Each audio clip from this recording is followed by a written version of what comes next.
Bienvenue chez Obscurlist pour des podcasts de jeux de rôle dans des univers sombres. Précédemment dans Fréquence Fatale, Viviane Sinclair a découvert que Charlie n'avait peut-être pas tout dit et que Georges avait beaucoup de gens à ses trousses. Nous reprenons alors que le temps presse et que Viviane Sinclair entame sa deuxième journée d'enquête. Bonne écoute de Fréquence Fatale, épisode final. Nous sommes mardi 13 mai 1937, au matin. Ta colocataire Catherine Evans est partie à son travail. Tu frottes un peu tes yeux après ta nuit un peu difficile et cette rencontre avec Marty Labouche. Un peu résolu et déterminé d'explorer les dernières pistes que tu as. Qu'est-ce que tu entreprends de faire ce matin ?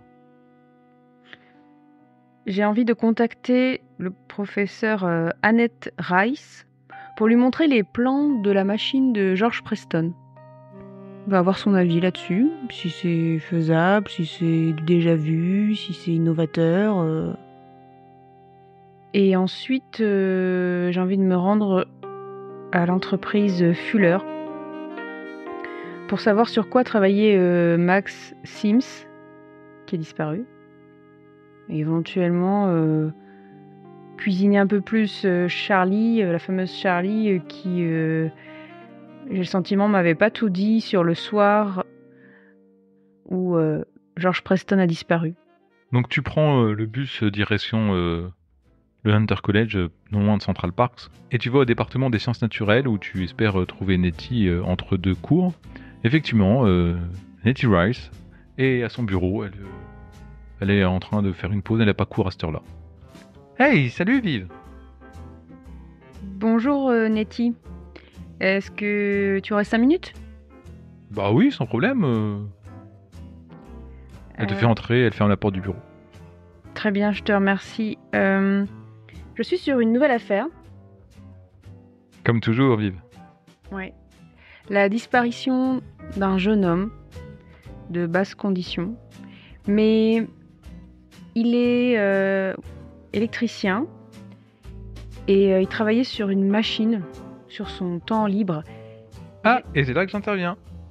Oui, j'aimerais que tu regardes ces plans là pour que tu me dises, tu me donnes ton avis. Est-ce que c'est novateur ? Est-ce que c'est déjà vu ? Bah j'ai regardé, elle te prend l'enveloppe des mains, elle regarde, elle est toujours très empressée de regarder tout ce qui est information scientifique et elle commence à prendre les différents feuillets, il y en a quand même plusieurs et elle commence à les étaler par terre sur le sol de son bureau. C'est pas complet là, il manque des feuillets. J'ai des plans mais là c'est le cœur de l'appareil, j'ai pas le reste en fait. Il manque des choses. On dirait que bon, il a pas inventé l'eau chaude, hein. C'est une radio qu'il veut faire le gars. Je sais pas trop. Des gens m'ont parlé d'histoires d'ondes. Attends, je regarde. Ouais, donc ça doit recevoir, ça doit transmettre. Là, normalement, il doit y avoir un amplificateur quelque part, parce que là, sinon, il n'y a rien qui sort, hein, juste de l'électricité. Donc, à mon avis, il manque l'amplificateur, et par contre, ça ressemble à des radios, mais c'est un peu plus compliqué que d'habitude. Effectivement, c'est pas une radio normale. Attends, laisse-moi un petit peu. C'est bizarre. T'as une idée de la taille de la machine ou parce que oui, la taille d'un poste radio. Ouais, c'est ça. Comme un petit attaché-caisse, quelque chose comme ça. Ah, mais c'est parce que ça a l'air de consommer énormément d'électricité. Hein. Je suis pas sûr que le système il puisse le supporter. Oui, on m'a dit qu'il y avait eu des tests et qu'il y avait eu des coupures d'électricité. Ah, bah c'est sans doute dû à ça. Hein, donc, je connais, j'ai un contact chez Consolidated Gaz. J'ai une fille là-bas que je connais, Marie Lewis, une amie. Elle pourrait te dire, comme il regarde où est-ce que le réseau saute à chaque fois, elle pourrait te dire si elle a été utilisée et à quel endroit. Ah d'accord, bah très bien. Bah merci déjà là, pour cette piste de Marie Lewis. Je vais creuser. Merci pour ton avis. Et puis ben comme d'habitude, hein, moi j'aime bien avoir le fin mot de l'histoire. Hein, t'oublies pas de me raconter ce qui s'est passé. Hein. Ou alors je le lirai peut-être dans le journal, qui sait. Oui peut-être. il est bientôt 10h là, je vais avoir cours, donc je vais te laisser. Ouais, je te laisse. Merci beaucoup. À plus tard, Viv. Tu ressors de l'université et tu te retrouves dans la rue, pas loin de Central Park. Et effectivement, il est 10h ce matin. Ça m'intrigue là, cette nouvelle piste de Mary Lewis. Bah, j'y vais. Donc, toujours pareil, tu prends les transports en commun, tant que faire se peut. Tu n'as pas l'impression d'être suivi par Marty. Tu es toujours vigilante et... Tu arrives enfin à cet immeuble de 26 étages. On le remarque parce qu'il y a une horloge géante et une énorme lanterne de bronze à son sommet. Tu n'y es jamais rentré, mais tu sais que la nuit, c'est un fait un peu comme un phare dans New York, cette grande lumière en haut. Bah, tu te renseignes, tu vas à l'accueil et on t'adresse un bureau dans un des étages intermédiaires. C'est un bureau ouvert surpeuplé. Et il y a plein de collègues répartitrices qui répondent au téléphone et prennent les appels pour des problèmes, des pannes. Qui relaient les messages aux équipes de réparateurs qui partent. Enfin bon, voilà, c'est vraiment dans le... Ça fourmille d'appels et c'est comme un standard en fait, si tu veux. Je dis Mary Lewis. Alors il y a une des femmes qui lève la tête et qui vient te voir. Oui, c'est moi. Bonjour madame, je viens de la part de Annette Rice. Ah oui, Annette Rice. Choc naturel. Oui, effectivement, je la connais bien. Et vous êtes ? Alors je suis Viviane Sinclair, journaliste au Herald Tribune. Je suis à la recherche d'un jeune homme qui a disparu il y a quelques jours et si vous avez 5 minutes, Annette Rice m'a dit que vous pourriez m'indiquer sur les réseaux d'électricité où est-ce qu'il y a eu des grosses surcharges qui ont causé des coupures parce que la personne que je recherche travaillait sur une machine, un projet de machine à ondes radio et Madame Rice m'a dit que cette machine devait consommer énormément d'électricité et donc devait surcharger le réseau. Ah, ça expliquerait pourquoi Monsieur Godel à chaque fois nous surcharge d'appels entrants sans justification. Après on envoie des équipes et il n'y a rien qui s'est passé. Donc oui, mais comme vous voyez, nous sommes très très prises. Bon, éventuellement vous pourriez consulter les registres, mais comme c'est des registres qu'on actualise aussi, il faudrait que vous, en même temps, vous puissiez noter les papiers qu'on vous donne pour les différentes pannes. Je sais pas si je me suis assez clair. D'accord. Sur une grande table, tu as un énorme registre qui est très épais.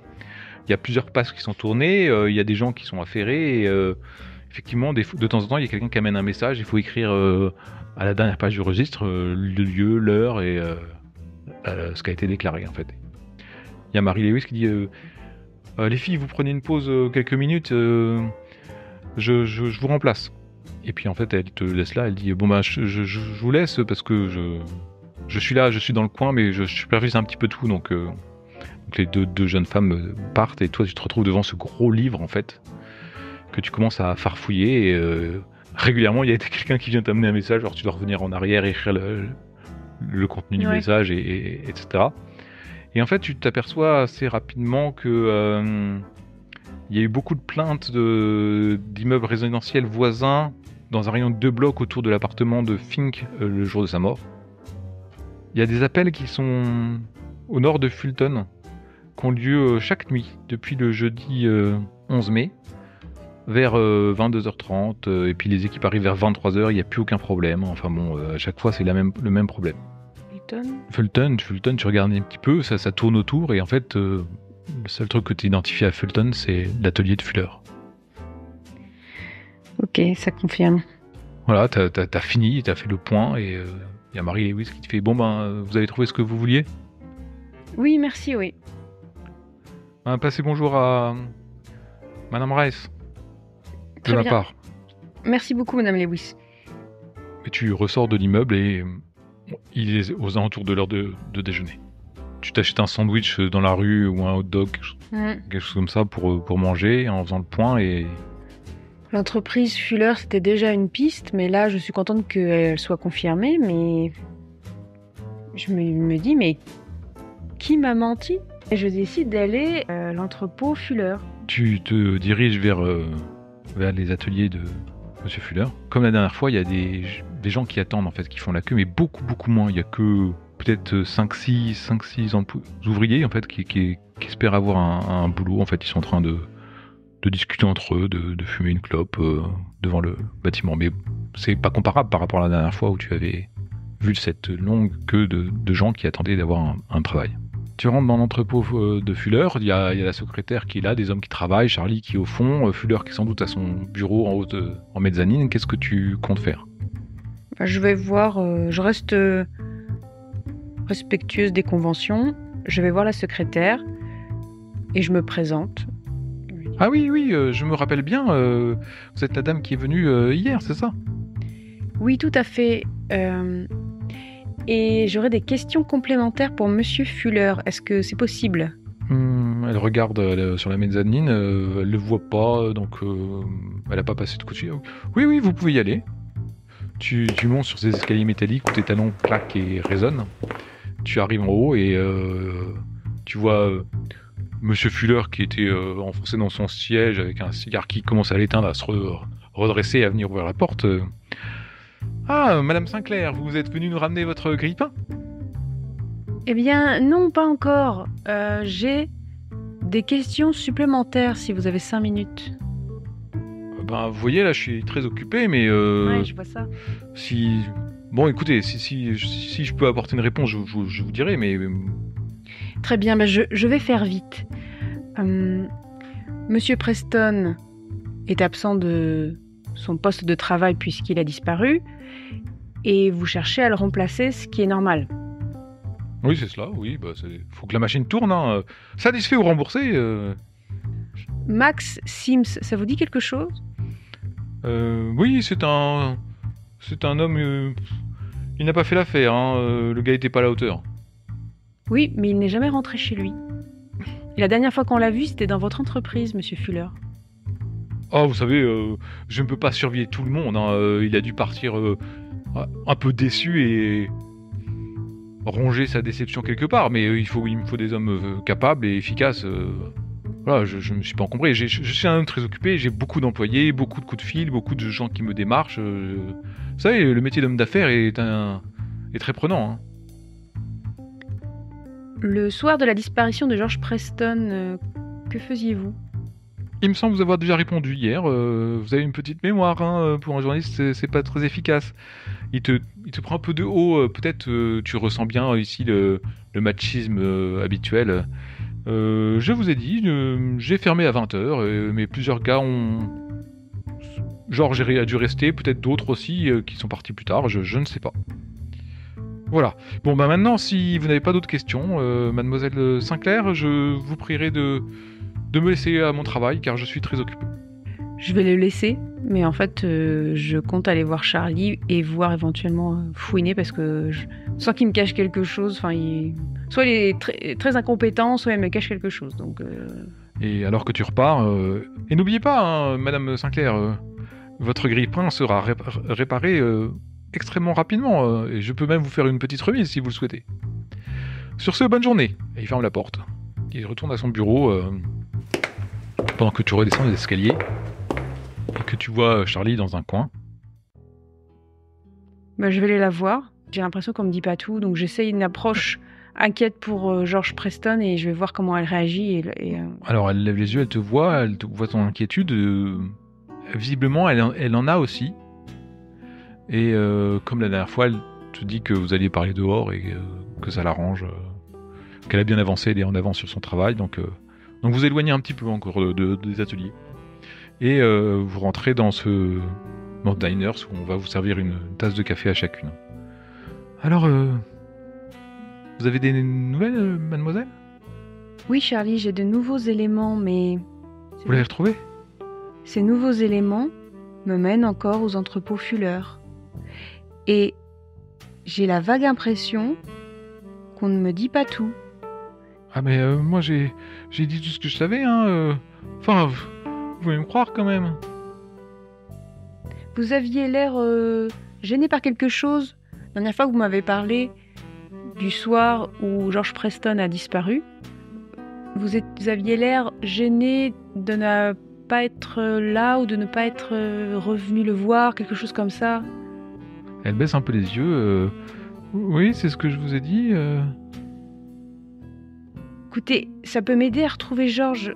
Alors, et si ça ne m'aide pas, au moins je serai au clair avec vous. Je pourrais vous faire 100% confiance. Je sais que vous êtes revenu à l'entrepôt Fuller, Charlie. Pourquoi vous ne me l'avez pas dit? Et il me semble aussi que Monsieur Fuller était avec vous. Alors là, elle s'effondre sur elle-même, en fait. Et... Bon, j'ai tout vous dire. Je pense que George, il a peut-être merdé. Je suis revenu ce soir-là parce que j'avais... Enfin, vous comprenez, j'ai emprunté je fais mes travaux à côté, donc j'emprunte du matériel, je le ramène, en fait. Et normalement, George, il aurait dû être là, et... Vous ne direz rien, hein. Moi je vous ai rien dit, hein. On est d'accord? Je suis fatiguée, Charlie, j'ai envie de retrouver George, alors dites-moi tout. Non mais, vous écrivez un article, vous n'allez pas me nommer quand même. Mais non, mais moi je recherche quelqu'un, je cherche pas à détruire... Enfin bon... Allez-y, je jugerai selon la gravité de la chose. Bon, je vous citerai pas. J'ai trouvé Monsieur Fuller devant l'établi de George. Il examinait des plans. Et il y avait sa machine aussi qui était là. Mais George n'était pas là. Alors, Fuller m'a dit qu'on allait mettre la machine de côté. On l'a enfermée dans quelque part parce que je me suis dit que... Quoi, il m'a dit que George avait dû l'oublier en partant, mais ça ressemble pas à George quand même, mais... Enfin bon, on l'a remisé dans l'atelier, et quand il est pas revenu le lendemain, et que la police est venue, je voulais en parler avec Monsieur Fuller, mais... Enfin bon, j'étais revenu avec les outils, il m'avait vu emprunter des outils. Ouais, je comprends pas très bien. Vous êtes revenu à l'entrepôt, vous avez vu Monsieur Fuller et la machine, et vous avez pas vu George, c'est ça? C'est ça. Et Monsieur Fuller, il vous a rien expliqué. Il vous a dit, il y a une machine, on la cache. Et non, il a dit que George avait dû l'oublier et qu'il a remisé quelque part. Il regardait les plans parce que George était très secret. Il avait l'air dans son état normal, Monsieur Fuller? Bah, en fait, j'ai pas eu le temps de bien voir. Moi, il m'a pris sur le fait quand même. Je suis revenu avec des outils que j'ai empruntés à l'extérieur. Oui, c'est pas ça qui m'a... Bah, il me tient comme ça, en fait. Oui. Quand je suis allé venu le voir quand la police est venue, Fuller, il m'a dit que je devais me taire et si je voulais garder mon boulot. Et il fallait pas que je parle... Et que sinon, il parlerait à la police de mon vol de matériel. Est-ce que il rentre chez lui le soir, Monsieur Fuller? Bah oui, j'ai été surprise de le voir là, parce que d'habitude, il part, hein, mais... Est-ce que ce soir, ça serait possible que vous montriez où est la machine? Est-ce que vous travaillez encore sur cette machine? Moi, j'ai la preuve qu'il y a des tests qui sont faits tous les soirs sur cette machine. Alors, qui travaille sur cette machine? C'est pas moi. Et vous n'êtes pas là le soir quand vous revenez chercher vos...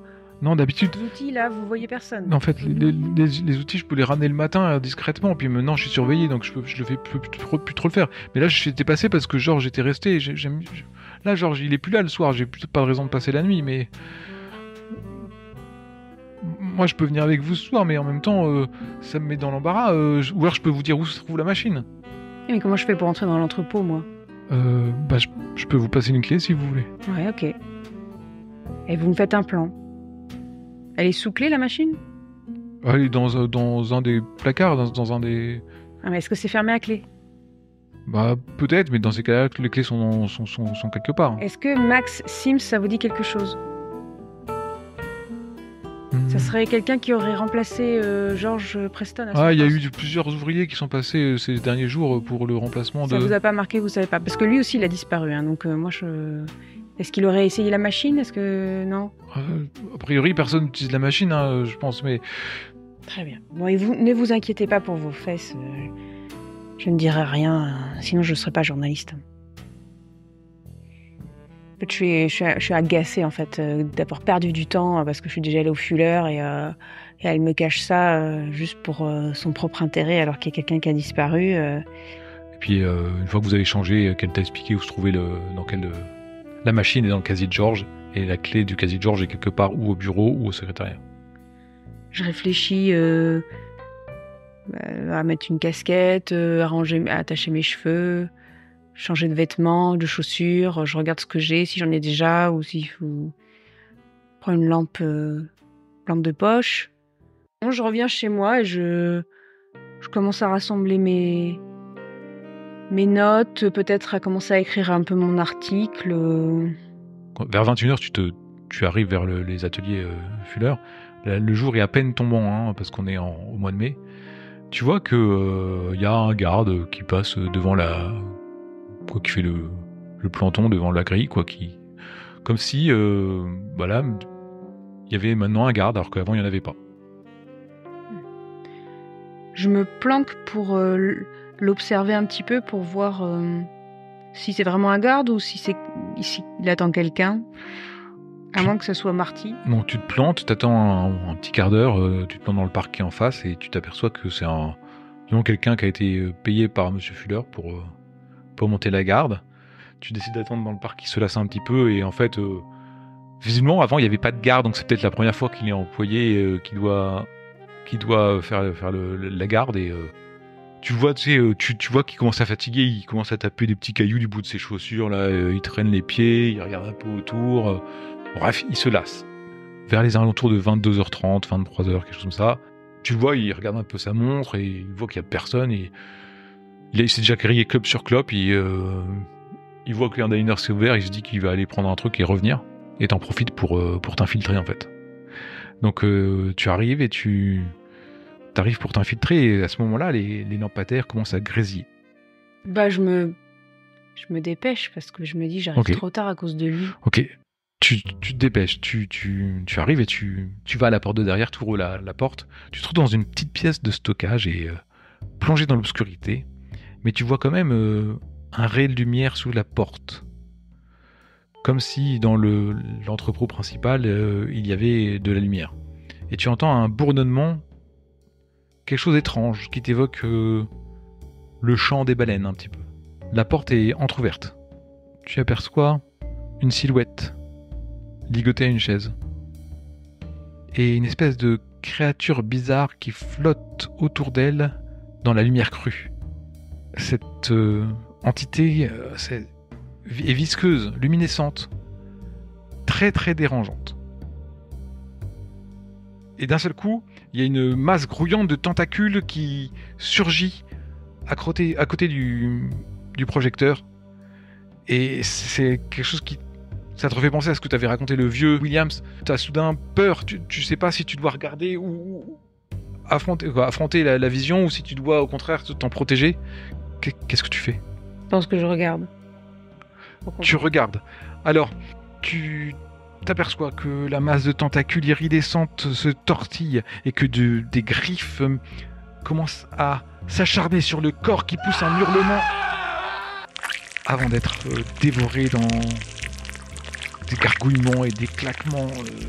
Les tentacules l'enserrent, tu vois des pinces qui commencent à sortir au bout d'une tentacule, qui coupent des morceaux de chair comme ça et qui les enfoncent dans une espèce de grande gueule sombre. Elle commence à dévorer l'être qui était là, ne laissant finalement que les squelettes, parce que tu la vois engloutir des organes, des intestins. C'est vraiment horrible comme vision. C'est effroyable et en même temps incroyable. Et je pense que je mets ma main sur ma bouche pour étouffer un cri et je recule d'un pas toute tremblotante, mais j'essaye de ne pas tomber, de rester sur mes jambes. Peut-être que je touche le mur de ma main droite pour me soutenir. Gardant les yeux écarquillés pour ne rien perdre de cette information. Tu entends ces gargouillements infâmes et tu t'aperçois que les vêtements de la personne tombent au sol. La créature, si on peut appeler ça comme ça, semble repue et peut-être cherche-t-elle sa future proie et d'un seul coup elle disparaît. Il n'y a plus de créature. Il n'y a plus d'individu sur la chaise. Juste des habits et le reste d'un squelette sanguinolent. que tu aperçois depuis la pièce de stockage dans laquelle tu es.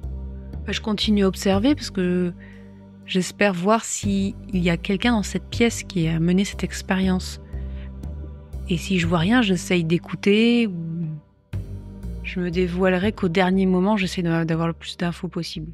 Aucun bruit ne se faisait, tu commences à avancer doucement et d'un seul coup, on te laisse devant ta bouche quelque chose. Ton premier réflexe, c'est de l'inhaler. Donc tu sens tout de suite que c'est du chloroforme. Qu'est-ce que tu fais ? J'essaye d'enlever la main qui me met le chloroforme sur la bouche, là. J'essaye de retirer. T'as senti tout de suite le chloroforme, t'essayes de pas respirer le temps d'enlever la main. Tu luttes, tu prends ton Derringer avec ta main droite dans ton sac, tu luttes, tu te retournes. T'arrives à te dégager, à sortir ton Derringer. Tu es face à Fuller. Tu le braques.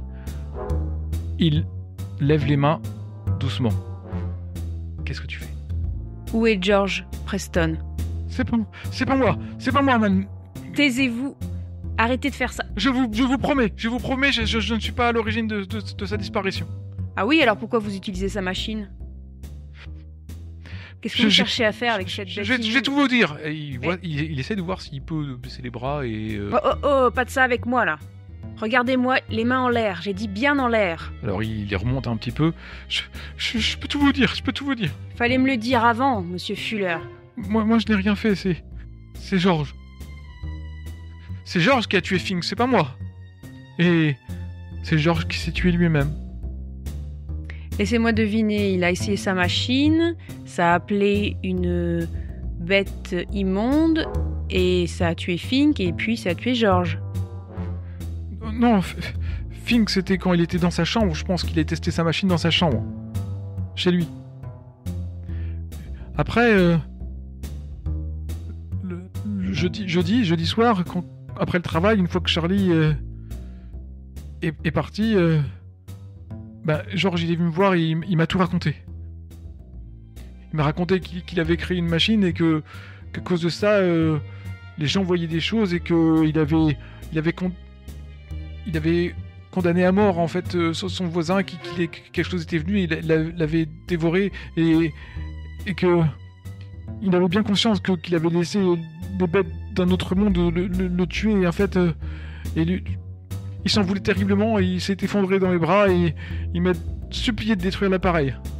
Mais avant il m'a dit que pour réparer, pour expier sa faute, il voulait s'offrir à la bête parce qu'il pensait que ça allait les calmer et que comme il avait créé la chose, s'il s'offrait aux bêtes, et elles arrêteraient d'attaquer, mais il voulait que je détruise la machine après. Alors moi, évidemment, je croyais pas ce pauvre garçon, il est complètement dépressif. Je me suis dit qu'il avait craqué à force de travailler tard, qu'il avait peut-être assassiné son voisin, mais je croyais pas. Et en fait, je suis monté à mon bureau et il a fait fonctionner sa machine et la bête est venue et l'a dévoré et moi j'ai tout de suite appuyé sur l'interrupteur pour couper le courant mais c'était déjà trop tard, il était déjà mort. Tu sens de l'horreur mais aussi de l'excitation dans sa voix.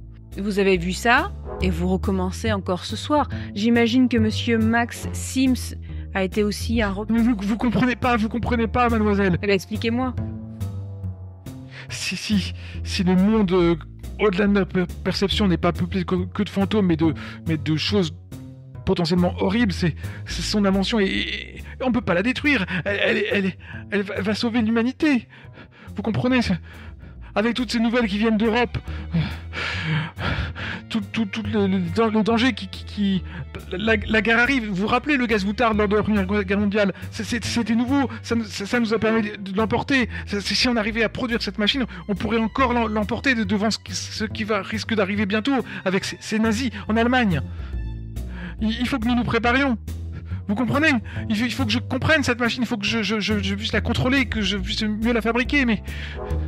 J'essaie de la comprendre. En sacrifiant des gens, c'était qui cette personne sur la chaise ? C'était un autre demandeur d'emploi. Je vois qu'il est taré, que ça sert à rien de discuter avec lui. Je vais pas lui tirer dessus non plus parce que c'est moi qui vais être responsable ensuite. J'essaye, dans un mouvement de rapidité, choper une clé à molette et taper sur la machine pour... Non, ne faites pas ça! Ne faites pas ça! Non, non! Il commence à essayer de se jeter dessus et il appuie sur l'interrupteur. À ce moment-là, la machine grésille et le projecteur s'allume et tu vois des ombres flottantes, un peu comme celle que tu as vue, une gros dirigeable, ce que te décrivait Williams, qui arrive comme ça, qui flotte doucement. Si ça fait ça, je fuis. Mais je ferme derrière moi. J'espère secrètement qu'il va se faire bouffer. Mais après, je vais avertir la police qu'il faut se rendre là-bas. Donc tu fuis les lieux, tu fermes la porte à clé et tu vois les lampes grésiller à l'extérieur et s'arrêter tout de suite. Et tu appelles O'Connor, tu appelles la police, tu fais quoi? D'abord O'Connor, parce que j'ai peur que la police elle ne réagisse pas aussi vite. D'accord. Donc tu as le numéro d'O'Connor de son personnel en fait. Tu rentres dans un diner qui est encore ouvert à cette heure-là, tu demandes le téléphone, tu le prends, tu appelles O'Connor. Oh. Ouais, qui c'est? Oui, désolé de te réveiller, Joseph, mais c'est Viviane Sinclair, c'est urgent. Ah, Viv, qu'est-ce que t'as fait encore? Mais non, mais c'est pour un meurtre, là, il y a un fou dans les entrepôts Fuller qui massacre des gens avec une machine. Je t'appelle en premier pour que tu puisses mobiliser des gars, parce que si je vais moi-même à la police, je suis pas sûre qu'ils me prendront au sérieux. En fait, il y est là, et s'il prend sa machine et il s'enfuit, c'est Monsieur Fuller. Voilà, moi, mon job de journaliste, il s'arrête là. C'est très dangereux. Faut y aller ce soir, maintenant, là. Ok, j'appelle les collègues. Bon ben, va te mettre à l'abri, Viv. Va te mettre à l'abri. Il raccroche. Assez rapidement, tu entends des sirènes de police quelques minutes plus tard, au loin. La police trouve Fuller en train d'essayer de réparer les quelques pièces de machine qui étaient déréglées. Il l'arrête et les ateliers Fuller ferment, mettant ses employés sur le carreau. Charlie, je fais rien à moins qu'elle me contacte, parce qu'il me semble que j'ai peut-être laissé ma carte. Ouais. Alors, je la cite nulle part, évidemment, comme convenu. Je me dis que c'est pas plus mal pour elle qu'elle travaille plus pour Fuller, et je pense qu'elle va s'en sortir. Voilà. Moi, j'ai pas moyen de la contacter, et elle sait me contacter, donc... Donc en fait, quand tu te renseignes auprès des autres employés, tu apprends que Charlie a quitté la ville. Et tu n'as plus de nouvelles d'elle. Sadie Kane, je vais beaucoup réfléchir, mais je pense que je vais lui mentir, je peux pas lui dire la vérité. Et je vais mettre ça sur le dos de mes amis de la pègre. Je vais lui dire que son fiancé travaillait sur une machine très prometteuse, mais que pour ça il empruntait de l'argent à des gens qu'il fallait pas. Et que visiblement ça a mal terminé pour lui, ils l'ont kidnappé. Voilà. Mais que c'était quelqu'un de très intelligent. Je pense que je lui donne pas les plans, parce que je veux que personne reconstruise cette machine. Donc je pense que les plans, je vais les brûler. En fait, Sadie Kane, elle continue à idéaliser son mari. C'est un homme bien et il était emporté par sa passion et il l'a payé comme plein de pauvres en fait. Mais là où elle s'effondre, c'est qu'elle a des enfants à nourrir, elle a pas de travail, elle sait pas quoi faire du tout. J'essaye de l'aider autant que possible avec mes contacts et ce qu'elle sait faire éventuellement. Est-ce que tu informes Addie Sims que son... Je lui dis que je l'ai pas retrouvé et que New York est une ville dangereuse et qu'il lui est sûrement arrivé quelque chose de grave vu le temps qu'il est absent et qu'elle devrait se préparer au pire. Tu vas voir ton Louisa Reynolds. Tu informes qu'il y a une femme qui est toute seule, qui est pauvre, qui vient de perdre son mari. Elle te tient à cœur et est-ce qu'elle peut la prendre sous la main et en fait elle va lui apprendre au fur et à mesure le métier d'aide-soignante. Parce que en fait, Sadie, elle veut bien faire, elle veut aider son prochain. Alors pour l'article, je me disais que ça serait peut-être bien que je proposerais à mon rédacteur en chef de d'écrire une histoire et de dire que officiellement c'est une fiction. Mais il trouve le concept intéressant et il se dit pourquoi pas. Nos lecteurs aiment bien les enquêtes policières, les mystères.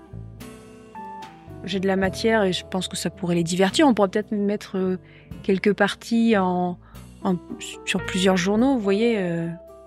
Mais il se dit pourquoi pas et il me dit que t'as qu'à lui prendre un truc et il verra ce qu'il en fait. Et au moment où tu repars, il dit au fait, Vive, t'es au courant, il y a eu les ateliers Fuller qui ont fermé visiblement et il m'a gouillé des trucs pas nets, il a fait disparaître des hommes, t'es au courant? Ouais. Ah, et alors, on a juste une brève? Ouais, juste une brève. D'accord, donc t'écris une brève concernant cette affaire. Et tu entreprends d'écrire une petite nouvelle concernant quoi? En fait, j'édule le corps, je change les noms. Ce serait l'histoire de quelqu'un qui travaille sur une machine pour communiquer avec les morts et qui, en fait, par erreur, fait venir des monstres d'un autre monde et qui meurt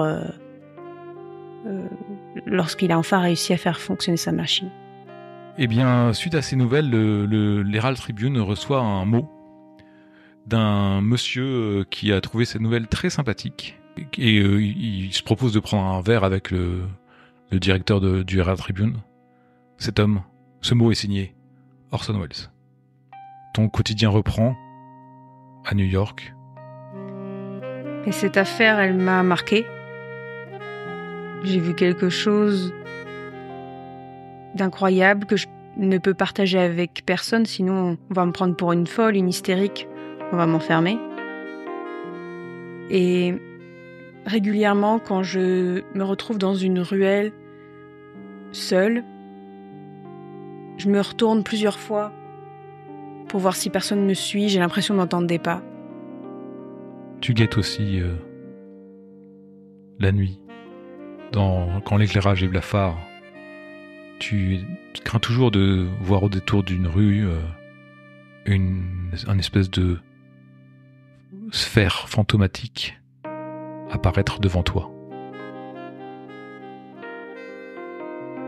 Et ainsi se termine Fréquence Fatale. Merci pour votre écoute. Nous espérons que vous avez apprécié ce scénario. À bientôt sur Obscurlist.